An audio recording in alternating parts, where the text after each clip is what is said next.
বিশ্ব পরিবেশ দিবস উপলক্ষে কানাডা ফার্স্ট মুভমেন্ট এবং ইকো কনসার্ন অ্যাসোসিয়েশনের যৌথ আয়োজনে ইন্টারন্যাশনাল সেমিনার অনুষ্ঠিত হয়েছে। সেমিনারে সভাপতিত্ব করেন ঢাকা বিশ্ববিদ্যালয়ের শিক্ষা ও গবেষণা ইনস্টিটিউটের সহযোগী অধ্যাপক ডাক্তার মোহাম্মদ আশরাফ সাদেক।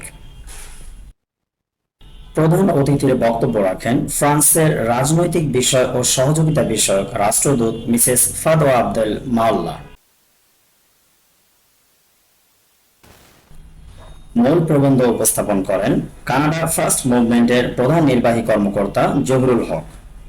বিশেষ অতিথির বক্তব্য রাখেন সিটি গ্রুপে বিপণন ও বিক্রয় পরিচালক জাফর উদ্দিন সিদ্দিকী।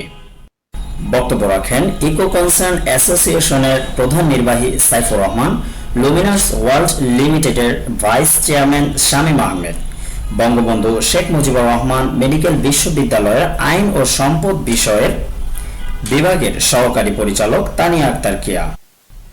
বক্তারা জলবায়ু পরিবর্তন মোকাবেলায় এবং পরিবেশ রক্ষায় গাছ লাগানো ও পরিচ্ছন্নতার উপর তাগিদ দেন।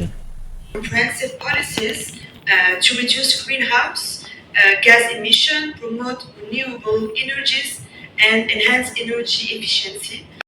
জলবায়ু পরিবর্তন করছে, গ্রে অংশ বাড়ছে, সবুজ কমে যাচ্ছে। এটাকে যদি আমরা রেস্টোর করতে চাই, তাহলে ভবিষ্যতে কি ধরনের প্রযুক্তি আমরা ব্যবহার করতে পারি, এই বিষয়টা আমাদের দেশে এখনো কিন্তু এই প্রযুক্তিগুলো আসে নাই। আমাদের মানুষ এই প্রযুক্তিগুলো সম্বন্ধে জ্ঞান খুবই কম। আমরা চাচ্ছি যে এই প্রযুক্তিগুলো বাংলাদেশে ব্যবহার শুরু হোক। অক্সিজেনটা নিচ্ছি, কার্বন ডাই অক্সাইড ছেড়ে দিচ্ছি, সেই কার্বন ডাই অক্সাইড কে নিয়ে নিচ্ছে? নির্বাক কিছু গাছ। ও কার্বন ডাই অক্সাইডটা নিয়ে প্রসেস করে আমাদের জন্য অক্সিজেন উপহার দিচ্ছে। এখন এই অক্সিজেন নেয়া এবং কার্বন ডাই অক্সিজেন দেয়া, এখানে ভারসাম্য থাকছে না। আমরা আমাদের সবচেয়ে প্রিয়তম বন্ধু পৃথিবীতে মানুষের যদি কেউ থাকে, সেটা হলো বৃক্ষ। আমরা সবাইকে অনুরোধ করব, এই বাংলাদেশকে বাঁচাতে, এই পৃথিবীতে বাঁচাতে আমাদের বৃক্ষরোপণের কোনো বিকল্প নাই। আমরা যদি স্মরণীতিকে ফিরে পেতে চাই, তাহলে আমাকে ফিরে পেতে হবে শরতের সুন্দর আকাশ, নীল আকাশ ফিরে পেতে হবে। আমাকে ফিরে পেতে হবে শীতের সেই সুন্দর সকাল ফিরে পেতে হলে আমাকে সেই শীতের সকাল, শীতেই আমাকে ফিরে পেতে হবে। তাই এগুলো করার জন্য কি করতে হবে? আমাদের সবুজ বন বনানোর কোনো বিকল্প নেই।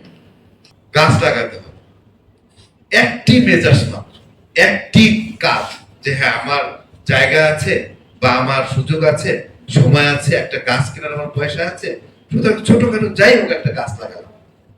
যে পারলো না, যার গাছ লাগানোর কোন রকমের সামর্থ্য, সে কি করবে? সে অ্যাটলিস্ট তার টিস্যুটা, ব্যবহার করার টিস্যুটা বা তার বাসার যে আবর্জনাটা, সেটি সে যত্র না ফেললেই তো।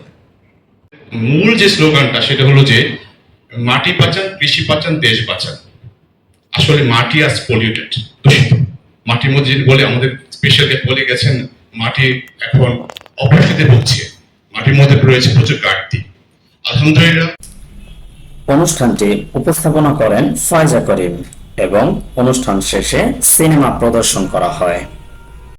নাদিম শেখ আদৌ, দৈনিক সমারচিত্র, ঢাকা।